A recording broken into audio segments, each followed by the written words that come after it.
नमस्कार दोस्तों, मैं हूँ रेनू भाटिया और आप सुन रहे हैं रब कथा प्रेजेंट श्रीमद् भागवत कथा as it is.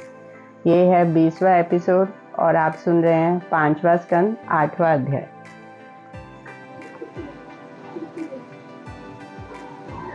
Sukhdev ji ने कहा, हे राजा, जब उस बच्चे को पालन से अधिक मोह हुआ तब भरत जी अपने हाथ से हरी घास छीलकर उसको खिलाने से वह अपने पास सुलाने लगे।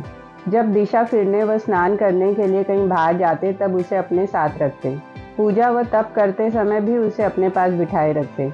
भरत जी ने इतनी प्रीति उस बच्चे से बढ़ाई कि उनके जप व ध्यान में बाधा होने लगी। जब वह बच्चा कहीं चला जाता तब उसके लिए बहुत उदास होते थे। अनायास एक दिन वह बच्चा छूटकर वन में चला गया और अपने गोल से मिल जाने से फिर लौटकर कुटी में नहीं आया। जब राजा भरत ने बहुत ढूंढने पर भी उसे नहीं पाया तब बड़े सोच से कहने लगे, मुझे बड़ी चूक हुई। अकेला छोड़ देने से वह भाग गया। मैं ऐसा जानता कि वह चला जाएगा तो उसे अकेला न छोड़ता। परमेश्वर मुझ पर दया करके मेरा भाग्य उदय करे, वह बच्चा मेरे पास चला आवे। वह डांटने से मुनीश्वरों के बालकों के समान डरता था। पृथ्वी, तू उसे अकेला देखकर उठा ले गई है, सो मेरे बच्चे को बतला दे। जब इसी तरह शोक व विलाप करते करते रात्रि हो गई तब राजा ने कहा, हे चंद्रमा, तुम उस बच्चे को अवश्य देखते होंगे। जहाँ मेरा बच्चा हो तुम कृपा करके बतला दो, जिससे वो मिल जावे, नहीं तो मेरे प्राण निकलने चाहते हैं। जैसा शोक अपने पुत्र के मरने का भी कोई नहीं करता, वैसी चिंता भरत जी ने बच्चे के लिए की। उस दिन स्नान, पूजा और भोजन कुछ नहीं किया और उसी शोक में मर गए। मरते समय उनका ध्यान उस बच्चे में लगा था, इसलिए वह तनु छोड़कर हरिण का जन्म पाया। 9वां अध्याय। सुखदेव जी ने कहा, हे राजा, भरत जी हरिण का जन्म पाकर वन में रहने लगे, परंतु हरिभर्जन के प्रताप से वह अपने पूर्व जन्म का वृत्तांत जानते थे। इसलिए अपनी अज्ञानता समझकर मन में कहते थे कि मैंने हरि चरणों का ध्यान छोड़कर जैसी प्रीति उस बच्चे से की वैसे अपनी स्त्री व पुत्र से कभी नहीं की थी। उसके मोह में फंसकर ऐसा नष्ट हुआ कि मनुष्य से हरिण का तनु पाया। भरत पिछली बात सोचकर किसी हरिण आदि से प्रीति नहीं करते थे। कहते थे कि न मालूम इनकी संगति करने से फिर मेरी क्या गति होगी। यह समझकर वह किसी जीव को दुख नहीं देते थे और न ही हरी घास खाते थे। जो फल व पत्ता सूखकर गिर पड़ता था उसे खाकर हरिण के तनु में भी परमेश्वर का ध्यान व स्मरण करते थे। इतनी कथा सुनाकर सुखदेव जी बोले कि हे राजा, मनुष्य मृत्यु को प्रतिक्षण डरना चाहिए, न जाने किस समय मृत्यु आ जावे। एक हरिण के बच्चे से मोह करने में ऐसा महात्मा की यह गति हुई, फिर दूसरी की क्या गिनती है। जो कोई परमेश्वर का ध्यान छोड़कर माया रूपी जाल में फंसेगा उसकी ऐसी ही गति होगी। भरत उस तनुज में दिन रात इसी बात के सोच में करते थे कि जल्दी मेरा यह शरीर छूटे तो मनुष्य तनु पाकर परमेश्वर का भजन करूं। एक रोज नदी पार उतर रहे थे। वे सूखे पत्ते खाने से निर्बल तो थे ही, इसलिए लांघते समय पुलाश्रम नदी में गिर पड़े और डूबकर मर गए। फिर अथर्वण वेद पढ़ने वाला एक ब्राह्मण के पुत्र हुए। उनका नाम भरत रखा गया। जब सयाने हुए तब पूर्व जन्म के वृत्तांत याद करके संसारी मोह माया में न फंसे और दिन रात परमेश्वर का ध्यान लगाए रहे। अपने पिता के डांटने पर भी पढ़ने में जी नहीं लगाया। उस ब्राह्मण ने अंत समय में दूसरे बेटों से कहा, हे पुत्रों, मैंने बहुत चाहा कि तुम्हारा भाई भस कुछ पढ़े, पर उसने पढ़ने में चित्त न लगाया, इस कारण मूर्ख रहा। तुम लोग मेरे अंत समय की बात मानकर ऐसा उद्योग करना कि जिसमें वह पढ़कर चतुर हो जावे। जब वह ब्राह्मण यह कहकर मर गया तब उसके बेटों ने भरत को पढ़ने के लिए बहुत उपाय किए, पर उसने नहीं पढ़ा। जट भरत रूप बनकर ऐसा चलन पकड़ा कि कोई खिला दे तो खावे, पिला दे तो पीवे, नहीं तो कुछ सोच न करके दिन रात्रि परमेश्वर के ध्यान में मग्न रहे। भरत ने भाइयों का यह हाल देखकर उसे अपना मन मोटा कर लिया, पर भोजन उसको दे दिया करते थे। जब उन्होंने देखा कि वह घर गृहस्थी का कोई काम नहीं करता, वृथा खाता है, तब उसे अपना खेत अगोरने के लिए बिठाकर कि तुम देखा करो कि जिसमें यह खेत का अनाज कोई न ले जावे, पशु पक्षी भी खाने न पावे। जब भरत ने उसकी कुछ रखवारी न की, वह आनंद पूर्वक बैठकर परमेश्वर का स्मरण व ध्यान करने लगे। एक भीलों का राजा जो उस देश में रहता था, उसने मानता मानी कि हे भद्रकाली, मेरा बेटा हो तो मैं मनुष्य का बलिदान तुम्हें चढ़ाऊं। जब भद्रकाली की कृपा से उसके पुत्र उत्पन्न हुए, तब उसमें एक बालक को बलिदान देने के लिए मोल लेकर उसका पालन किया। किंतु वह बालक अपने बलिदान दिए जाने का हाल सुनकर भाग गया। तब राजा अपने नौकरों से बोला कि कुछ रुपए देकर एक मनुष्य बलिदान देने के लिए ढूंढ लाओ। वे लोग खोजते हुए रात्रि के समय उस खेत में पहुंचे, जहां उन्होंने जट भरत की हष्ट-पुष्ट देखकर बलिदान देने के लिए पकड़ लिया और गले में रस्सी बांधकर राजा के मंदिर में ले गए। वह राजा जट भरत को देख के बड़े हर्ष से बोला कि तुम ऐसा अच्छा मनुष्य बलिदान देने के लिए लाए हो कि जो अपने मरने का कुछ डर नहीं रखता, आनंद मूर्ति दिखाई देता है। भद्रकाली अब इसका बलिदान लेकर बहुत प्रसन्न होगी। राजा के पुत्र पुरोहित व ब्राह्मण महामूर्ख थे। वेद व शास्त्र का हाल नहीं जानते थे कि मनुष्य का बलिदान देना चाहिए या नहीं। इस बात का विचार न करके जट भरत की शोर कराकर, उपटन लगाकर स्नान कराया और बलिदान देने के लिए उसको नया कपड़ा व गहना पहनाया। इत्र व चंदन शरीर में मिलाकर बहुत अच्छा भोजन कराया। उस समय जट भरत ने प्रसन्न होकर मन में कहा कि जब से मेरे माता व पिता मरे हैं, तब से तुझे किसी ने ऐसा पदार्थ नहीं खिलाया था। आज बहुत अच्छा व्यंजन ये लोग प्रीति से खिलाते हैं। जब भोजन करने के उपरांत जट भरत के गले में उत्तम फूलों का हार पहनाकर भद्रकाली के सामने खड़ा किया, तब ब्राह्मण ने राजा के हाथ में नंगी तलवार देखकर कहा, मारो। जैसे राजा ने खड्ग मारने के लिए हाथ उठाया, वैसे ही जट भरत ने यह विचार कर अपना सिर उसके आगे झुका दिया कि पूरी व मिठाई खाते समय मैंने अपना मुंह फैलाया था, तब तलवार खाने के समय गर्दन सामने से हटाना उचित नहीं है। भद्रकाली ने उसको सिर झुकाते देखकर विचारा कि ये सब ब्राह्मण ऐसा ज्ञान नहीं रखते कि राजा को बलिदान देने से मना करें और इस हरिभक्त ब्राह्मण को दुख न दे। यदि मैं इसकी रक्षा नहीं करती तो आप मुझे पाप होगा, क्योंकि कोई मनुष्य अपने सामने किसी को बिना अपराध दुख देवे तो उसकी रक्षा करनी चाहिए, नहीं तो देखने वाले को पाप लगता है। ऐसा विचार कर भद्रकाली ने बड़ा क्रोध किया और खड्ग व खप्पर हाथ में लिए हुए चिल्लाकर ऐसा डपटा कि वह सुनते ही राजा अपने पुरोहित समेत बहेरा होकर मूर्छित हो गया और तलवार गिर पड़ी। भद्रकाली ने उसी खड्ग से राजा और पुरोहित का सिर काट दिया। दोनों के सिर गेंद के समान उछालकर इस इच्छा से नाचने लगी कि जिसने जट भरत प्रसन्न होकर मुझे कृपा व दया की दृष्टि से देखे तो मेरा भला हो, इनके दुखी होने से मेरा कल्याण न होगा। जब भद्रकाली के नृत्य करने पे भी वे उसी तरह माथा झुकाए खड़े रहे, तब भद्रकाली ने स्तुति करके उनसे कहा कि हे ब्रह्मदेव, आप कृपा करके मेरा अपराध क्षमा करें, क्योंकि जब किसी का भक्त व सेवक दूसरे का अपराध करता है तो उसके मालिक का नाम धरा जाता है। तो आप ऐसा विचार न करें कि यह राजा भद्रकाली का भक्त था। यह तो मेरा बड़ा शत्रु है, जिसने आप जैसे महात्मा को दुख देना चाहा और राज्य व धन के मद में अंधा होकर तुम्हें नहीं पहचाना।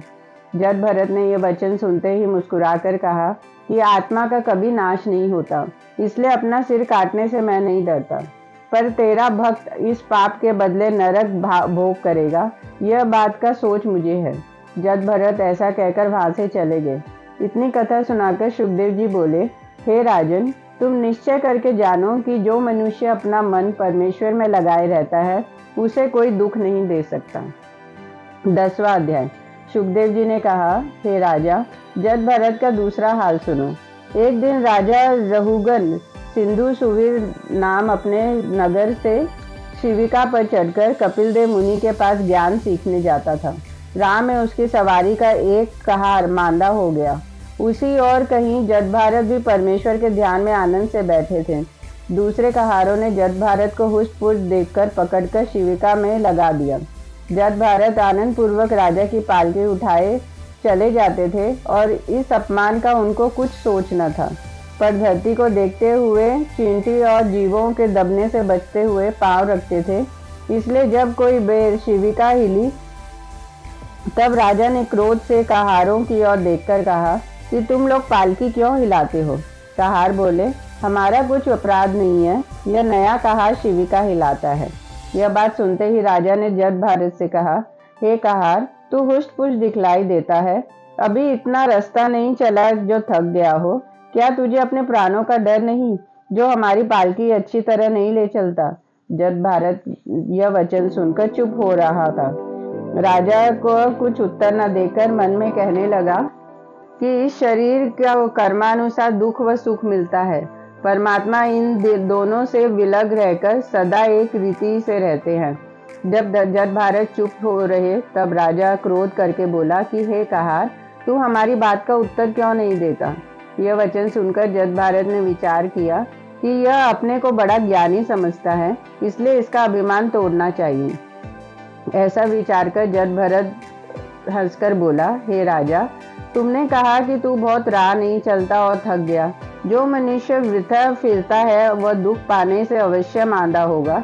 क्यों ऐसा कर्म नहीं करता जिससे जन्म व मरण से छूट जावे? आपने कहा कि तू दुर्बल नहीं है, मोटा दिखाई देता है। सो हे राजा, जिसको जीव कहते हैं वह सदा चैतन्य होकर न मोटा होता है न दुर्बल, सदा एक सा रहता है। कदाचित उसे दुबला कहो तो वह ऐसा सूक्ष्म रूप है कि किसी को दिखलाई नहीं देता, और मोटा समझो तो उसका विराट रूप जो सारे संसार व 14 लोग वर्तमान है। यह शरीर नाश होने वाला है, कभी पुष्ट तो कभी कृश रहता है। जिसने इस अचित्य शरीर से प्रीति लगाई उसे इन बातों का विचार करना चाहिए। और जो तुमने कहा कि तू मरने की इच्छा रखता है, सो मेरे निकट जीना और मरना दोनों बराबर है। बिना मृत्यु आए कोई नहीं मरता। हे राजन, परमेश्वर का प्रकाश मेरे, तुम्हारे और सब जीवों के तनु में एक सा है, इसलिए मैं स्वामी व सेवक को सम जानता हूँ।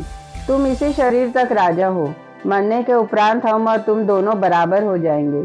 इसलिए तुमको यह सामर्थ्य नहीं है कि जो अविनाशी पुरुष आत्मा को दुख दे सको। इस झूठी काया को चाहो सो दंड दे दो। दुख और सुख, हर्ष और विषाद शरीर का होता है। परमात्मा तनु में पृथक रहकर दुख व सुख से कुछ प्रयोजन नहीं रखते। यह वचन सुनते ही जब राजा का ज्ञान प्राप्त हुआ तो वह शिविका से उतर पड़ा और जट भरत को दंडवत करके बोला कि महाराज, मैंने संसारी जाल में फंसे रहने से तुमको नहीं पहचाना। सत्य बतलाओ, तुम ऋषिवर हो या किसी महापुरुष के अवतार होकर अवधूतों की तरह अपना वेश बदले फिरते हो? क्या कृपा करके अपना भेद बतलाएंगे और मुझे ज्ञान सिखलाकर भवसागर पार उतार दीजिए। मैं महादेव के त्रिशूल से और यमराज, चंद्रमा, सूर्य और अग्नि आदि किसी देवता से नहीं डरता, पर ब्राह्मण के शाप से बहुत डरता हूँ। सो मेरा अपराध क्षमा कीजिए। यह बात सुनकर जट भरत ने कहा, हे राजा, यह जीव अपनी करनी से कभी देवता होता है, कभी मनुष्य तनु का राजा होता है, कभी भिखारी। यह गति इस शरीर की समझकर परमात्मा को, जिसे जीव कहते हैं, उन सबसे पृथक जानना चाहिए। इतना ज्ञान कहने के उपरांत जट भरत ने अपने पूर्व जन्म के सब वृतांत राजा रहुगण से वर्णन किए। 11वें अध्याय। जट भरत ने कहा, हे राजा, मनुष्य की अज्ञानता देखो। वह अपने कानों से जिस स्त्री व पुत्रादि के दुर्वचन सुनकर दुख पाता है, तो इस पर भी उसका चित्त उनकी ओर से नहीं फिरता। झूठ सत्य बोलकर किसी प्रकार से 10 रुपए कमाकर उन्हीं लोगों का पालन करता है।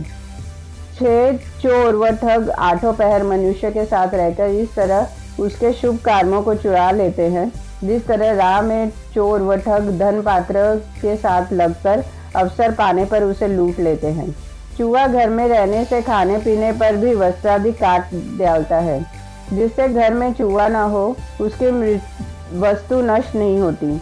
उन 6 में एक चोर मन को समझो, जिसने चलायमान होने से मनुष्य कुकर्म अपने नष्ट कर देता है। दूसरा 5 चोर व ठग काम, क्रोध, लोभ, मोह और इंद्रियां हैं, जिसके अधीन होकर अशुभ कर्म करने से मनुष्य का धर्म क्षीण हो जाता है। इसलिए मनुष्य को चाहिए कि इन 6 चारों व ठगों को अपने अधीन रखे, उनके वश में न होवे। जब जट भरत ने यह बात रहुगण से कही तब राजा ने फिर उन्हें दंडवत किया। 12वां अध्याय। राजा रहुगण ने जट भारत से इतना ज्ञान सुनकर विनय किया, महाराज, मनुष्य योनि से दूसरा चोला उत्तम नहीं होता, जिससे तुम्हारे ऐसे महात्मा व ज्ञानी ने मुझे दर्शन मिला। मनुष्य का जन्म देवताओं से भी अच्छा समझना चाहिए। कदाचित देवता परमेश्वर का तप करे तो मुक्ति के सिवा दूसरा मनोरथ उनको नहीं मिलता। भरत खंड का मनुष्य जिस अर्थ के वास्ते हरिबन भजन करे वही फल उसको प्राप्त होता है। इसलिए मैं मनुष्य तनु को देवता से उत्तम जानकर दंडवत करता हूँ। जब भरत यह वचन सुनकर बोला, हे राजा, जो बात मैंने तुझसे कहा उसका अर्थ तूने समझा या नहीं? राजा बोला कि महाराज, मैं संसारी जीव अति मूर्ख अज्ञान हूँ, इसलिए यह ज्ञान अच्छी तरह नहीं समझा। आप दया करके विस्तार पूर्वक कहिए, तब मैं समझ सकता हूँ। यह वचन सुनते ही जदभरत हंसकर बोला, हे राजन, यह बात कठिन है। ऐसा ज्ञान यज्ञ, पूजा, तप करके विरक्त होना, वन में रहना, पंचाग्नि तापने, जल में बैठना व दान देने से नहीं प्राप्त होता। यह सब कर्म करने से मनुष्य को यह बात का अहंकार होता है कि मैंने ऐसे शुभ कर्म किए, मेरे बराबर दूसरा कौन होगा। शुभ कर्म करने पर भी अहंकार रखने से वह नष्ट हो जाता है।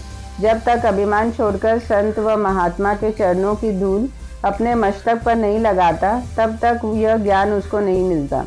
परमेश्वर की कृपा के बिना संत व महात्मा का दर्शन दुर्लभ है। हे रघुगण, तुम समझते हो कि हम राजा हैं, तो मैं भी पिछले जन्म में भरत नामक 7 द्वीपों का राजा था, पर वहाँ रहने से अपना भला न समझकर राजगद्दी छोड़ दिया और वन में नारायण जी की शरण में जाकर हरिभजन करने लगा। तुमको अभी तक अपनी राजगद्दी का अभिमान बना है, इसलिए दूसरे जीवों पर दया नहीं रखते। जिस तरह परमेश्वर का प्रकाश तुम्हारे तनु में है, उसी तरह इन कहारों के भी समझना चाहिए। ज्ञान की दृष्टि से ये लोग और परमेश्वर के सब जीव तुम्हारे समान हैं, सो तुम अपने शरीर के सुख के वास्ते इन्हें दुख देते हो, यह बहुत अनुचित है। यह ज्ञान सुनते ही राजा रघुगण मारे डर के कांपने लगा और जदभरत से हाथ जोड़कर बोला, महाराज, मैं ब्राह्मण के शाप से डरता हूँ, ऐसा न हो कि आप क्रोध करके मुझे कुछ शाप दें। 13वां अध्याय। रघुगण की बात सुनकर जदभरत ने कहा, हे राजा, मैं तुझे शाप नहीं दूंगा, डरो मत। ज्ञानी व महात्मा लोग संसारी सुख स्वप्नव्रत झूठा समझकर इस शरीर से प्रीति नहीं रखते। परमात्मा काया है, इस तरह अलग है जिस तरह वृक्ष पर पक्षी बैठा हो और उस पेड़ के काटने से कुछ दुख नहीं होता। कदाचित पक्षी उस वृक्ष को अपना जान कर रोवे तो उसका शोक करना वृथा है। जो मनुष्य शरीर को अपना समझकर संसारी सुख में मन लगाता है, उसे दुख के सिवा सुख नहीं मिलता। जब वह विरक्त होकर परमेश्वर में ध्यान लगाता है, तब उसको सुख मिलता है। परमेश्वर की भक्ति करने से हृदय में ज्ञान का दीपक प्रज्वलित होता है और काम क्रोध का अंधकार उसके अंतःकरण से छूट जाता है। यह ज्ञान सुनते ही राजा रघुगण ने हाथ जोड़कर कहा, महाराज, मैंने आपको पहचाना, आप ब्राह्मण हैं। जिस तरह रोगी का दुख अमृत पीने से छूट जाता है, उसी तरह आप संसारी मनुष्य को जो मोह माया में फंसकर नष्ट हो रहे हैं, अपना दर्शन देके कृतार्थ करते हैं। सो मुझे भी अपना दास समझकर अपना दर्शन दीजिए। यह बात सुनकर जदभरत बोले, हे राजन, मैं एक इतिहास कहता हूँ, तो उसके सुनने से भवसागर पार उतर जाएगा। एक धन पात्र बनिया व्यापार में बहुत वस्तुएं अपने साथ लेकर किसी दिशावर को चला। उसके कृपणता से माल की रक्षा करने के लिए अपने साथ कोई चाकर नहीं रखा, इसलिए 6 चोर उसके संग हो लिए। इन चोरों के और भी सहायक उनके पीछे पीछे चले। थोड़ी दूर नगर के बाहर जाकर वह बनिया राह भूलकर ऐसे वन में पहुंचा जहाँ कोसों बस्ती नहीं थी। जब वन में बाघ, भालू, कटीले वृक्ष व नदी नाले अधिक होने से उसका राह चलना कठिन हो गया, तब वह मारे डर के उस वन से पार होने के लिए संध्या तक बराबर चलता रहा, पर बस्ती कहीं नहीं मिली। उसे वन में ही रात हो गई। जब बनिया रात को एक नाले में अपने माल समेत पहुंचा, तब वही 6 चोर व उनके सहायक उसका सब माल लूटने लगे। उस समय उस बनिया ने रोकर मन में कहा कि कुछ भी माल यदि बच जाता तो उसे बेचकर फिर व्यापार करता। यह बनिया ऐसा विचार कर जिस वस्तु का बचाव करता था, उसे सब चोर लूटते थे। जब उसका सब माल चोर लूट गए, तब वह बनिया घबराकर उस वन में अपने टिकने का स्थान ढूंढने लगा, पर कोई जगह उसके रहने के लिए नहीं मिली। वह व्याघ्र व हाथी आदि की बोली सुनकर डर से कांपता हुआ राह में चला जाता था। कहीं सांप व बिच्छू देखता तो ठोकर खाकर गिर पड़ता था। कई पैर में कांटे चुभते थे। वृक्ष के नीचे जब सुस्ताने लगा, तो वृक्ष पर उल्लू का शब्द सुनकर भी वह भागता। कभी वन में आग लगी देखकर उसके डर से दूसरी ओर दौड़ता था। उसी विपत्ति में भागते हुए एक सूखे कुएं में गिर पड़ा। उस कुएं में एक बरगद का वृक्ष था। उसकी एक डाली कुएं में लटकती थी। जब वह बनिया आधे कुएं में पहुंचा तब वह डाली उसके हाथ लगी, उसे पकड़कर लटक गया। उस कुएं में एक सांप नीचे बैठा था, जो अंधियारी रात में बिजली चमकने से उसने देखा कि कुएं में एक सांप फन काढ़े बैठा है। जिस डाली को पकड़ा था उस डाली के ऊपर 2 चूहे श्याम और श्वेत वर्ण से काटते हैं। तब बनिया ने विचारा कि कुएं में कूद पड़े तो सांप के काटने से मर जाऊं, नहीं कूदता तो डाली कटने से गिरकर सांप के मुंह पे पड़ूंगा। इसी सोचकर विचार में बनिया पड़ा रहा। उसी बरगद के वृक्ष में शहद का एक छत्ता लगा था। डाली हिलने से एक एक बूंद टपककर उस बनिए के मुंह में गिरते रही। ऐसी विपत्ति में वह बनिया शहद चाटकर बहुत प्रसन्न होता था। इसी तरह बनिया की आयु उस कुएं में लटके हुए बीत गई। उसे निकालने वाला कोई वहां न पहुंचा। जब एक दिन उन दोनों चूहे ने ऊपर से डाली काट दी तब वह कुएं में गिर पड़ा और सांप के काटने से मर गया। इतनी कथा सुनाकर राजा ने जट भरत से कहा, महाराज, मुझे बड़ा आश्चर्य मालूम होता है कि वह बनिया एक बूंद शहद खाकर प्रसन्न रहा और डाली पकड़ ऊपर क्यों नहीं चढ़ गया। यह वचन सुनकर जट भरत बोला, हे राजन, ऐसी ही तुम्हारी सब संसारी मनुष्य की दशा है। सब मनुष्य अनेक तरह के उद्यम करके कुटुंब का पालन करते हैं, पर घरवाले को किसी तरह का संतोष न होकर प्रतिदिन अधिक लोग बढ़ता जाता है। अपने उद्यम से उनको किसी साइती छुट्टी नहीं मिलती कि 2 घड़ी अपने उत्पन्न व पालन करने वाले परमेश्वर का स्मरण व ध्यान करें। जब कोई उनसे हरिभजन करने की चर्चा करता है तब कहते हैं कि हमको अपने उद्यम व गृह कार्य से छुट्टी नहीं रहती, किस समय परमेश्वर का भजन व ध्यान करें। सो हे राजन, जिस जीव को बनिया समझो और काम, क्रोध, लोभ, मोह, मद और मत्सरता, यही 6 चोर 8 पहर मनुष्य के साथ रहते हैं। परिवार वालों को उन 6 का सहायक समझो। जीव को इसलिए बनिया कहना चाहिए कि उसने धर्म व ज्ञान बढ़ाने के लिए भरतखंड में मनुष्य का तनु पाया था। पूर्व जन्म में साधु व महात्मा का सत्संग व हरिभजन करके संसारी मायाजाल में फंस गया था। इसी कारण जो कुछ उसके पूर्व जन्म का धर्म था उसे भी परिवार वालों ने चुरा लिया। बनिया ने अपने माल की रक्षा करने के लिए नौकर नहीं रखा, इसलिए चोरों ने उसको लूट लिया। कदाचित वह भरतखंड में जन्म लेकर साधु व महात्मा का सत्संग करके ज्ञान सीखता तो माया जाल में फंसकर क्यों नष्ट होता। जैसा वह बनिया अपने टिकने के लिए स्थान ढूंढने समय व्याधाधिक के डर से भागता था, वैसे ही संसारी सुख चाहने वाले दुख भोगते हैं। मनुष्य कभी अपने कुटुंब की बीमारी व मृत्यु देखकर, कभी अपने शरीर के रोग से और कभी धन मिलने के वास्ते 8 पहर चिंता में फंसा रहता है।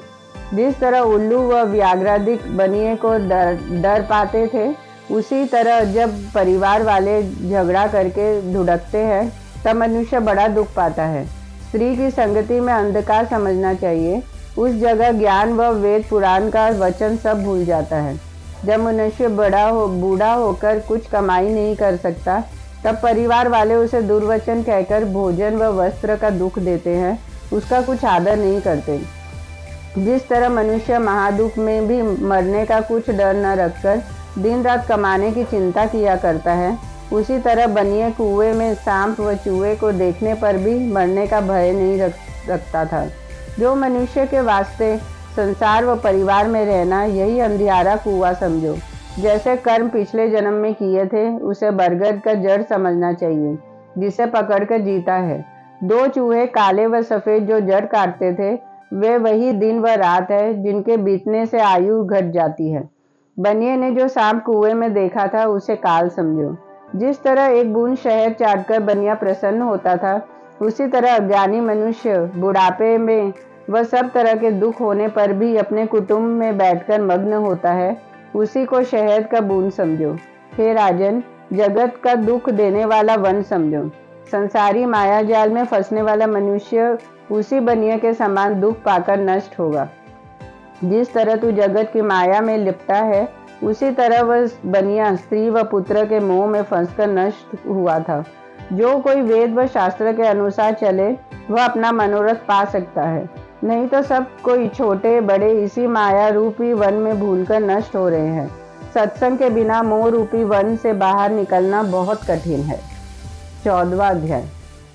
जद भरत ने जब इस तरह का ज्ञान रघुगण को बतलाया तब राजा प्रसन्न होकर जद भरत के चरणों पर शीश रखकर विनय पूर्वक बोला कि आपने अति दया करके मुझे जो माया में भूल रहा था यह ज्ञान रूपी रास्ता दिखलाया है। यह वचन सुनकर जद भरत बोले कि तुम इस ज्ञान के प्रकाश से संसारी जाल में नहीं फंसोगे। राजा उसी समय विरक्त हो गया। उसी जगह अपने पालकी छोड़कर वन में जाकर हरिभजन करके मुक्त हुआ। जद भरत अपना शरीर योगाभ्यास के साथ त्याग कर परम धाम को चले गए। जद भरत ने सुमित नाम बेटे ने जैन धर्म का मत संसार में फैलाया। उसके वंश के प्रतिहार आदि उत्पन्न होकर शुभ कर्म करके परम पद को पहुंचे। 15वां अध्याय। राजा परीक्षित ने इतनी कथा सुनकर पूछा कि हे स्वामी, आप दयालु होकर पृथ्वी व सूर्यादिक लोगों का हाल विस्तार पूर्वक वर्णन कीजिए। सुखदेव जी बोले, हे राजा, पहले 7 द्वीपों का हाल संक्षेप से कहा है, अब फिर विस्तार पूर्वक कहते हैं, सुनो। पृथ्वी में 7 द्वीप हैं। सब द्वीपों की धरती अलग अलग बटी है। जम्बू द्वीप में लाख योजन भूमि है और 7 द्वीपों का संपूर्ण पृथ्वी 50 करोड़ योजन है। चौथाई धरती लोकालोक पर्वत के नीचे दबी है और 3 भाग में 7 द्वीप व समुद्र है। राजा प्रियव्रत इन 7 द्वीप का मालिक थे। एक एक द्वीप अपने 7 बेटों को बांधकर अपने वन में जाकर परमेश्वर के तप व ध्यान में लीन हुए। प्रियव्रत के अग्निद्र नामक बेटे ने जम्बू द्वीप के 9 खंड करके एक एक खंड अपने पुत्र को बांट दिए। उनके बेटों के जो नाम थे वही नाम उन 9 खंडों के हुए। पहला उत्काल खंड, दूसरा हिरण्य खंड, तीसरा भद्राश्व खंड, चौथा केतुमाल खंड, 5वां इलाव्रत खंड। इन खंड के मध्य में सुमेरु नामक सोने का एक पर्वत लक्ष योजन ऊंचा, 16,000 योजन लंबा, 8,000 योजन चौड़ा और 32,000 योजन के घेरे में है। छठा नाभि खंड, 7वां किम पुरुष खंड, 8वां भरत खंड और 9वां नरहरि खंड है। ब्रह्मांड कमल फूल के समान गोल है। एक एक पर्वत 9 खंडों के सिवाय पर वर्तमान है। सुमेरु पर्वत के चारों ओर 4 पहाड़ों पर दूध, शहद, पानी व रस के कुंड भरे हैं और 4 बहुत अच्छे बाग, फल व पुरुष लगे हैं। कुछ कुबेर, महादेव, इंद्र व वरुण देवताओं के वहां पर ऐसे बने हैं कि जहां खाने व स्नान करने से देव पत्नी जवान हो जाती है। सुमेरु पर्वत के शिखर पर ब्रह्मपुरी 10,000 योजन लंबी व चौड़ी जड़ाऊ बनी है। वहाँ भांति भांति के पक्षी मीठी बोली बोलते हैं। हे राजन, वहाँ की शोभा हम तुमसे कहाँ तक वर्णन करें, देखने से ही मालूम होता है। 16वां अध्याय। सुखदेव जी बोले, हे राजन, इस तरह जम्बू द्वीप के 9 खंड हैं और हर एक खंड में रहने वाले सब अवतारों की पृथक पृथक पूजा करते हैं। इन 7 द्वीपों के बाहर लोकालोक पर्वत है। उसके उधर अंधेरा रहता है, सूर्य व चंद्रमा का प्रकाश नहीं रहता। वहाँ योगी लोग जा सकते हैं, संसारी लोग वहाँ जाने का सामर्थ्य नहीं रखते। बड़े बलवान 8 हाथी, जिनको दिक्पाल कहते हैं, पृथ्वी के 8 और धरती को अपने नीचे ऐसे दबाए हैं कि हिलने नहीं देते। सुमेरु पर्वत पर कुबेरपुरी, वरुणपुरी, इंद्रपुरी व यमपुरी है। सूर्य का रथ 2 दोपहर के बाद इन 4 पुरियों में प्रातः काल, दोपहर, संध्या व आधी रात के समय एक एक जगह पहुंचता है। ब्रह्मा की पुरी से गंगा जी निकलकर सुमेरु पर्वत के नीचे गंगोत्री में आई है। ओम शांति शांति शांति।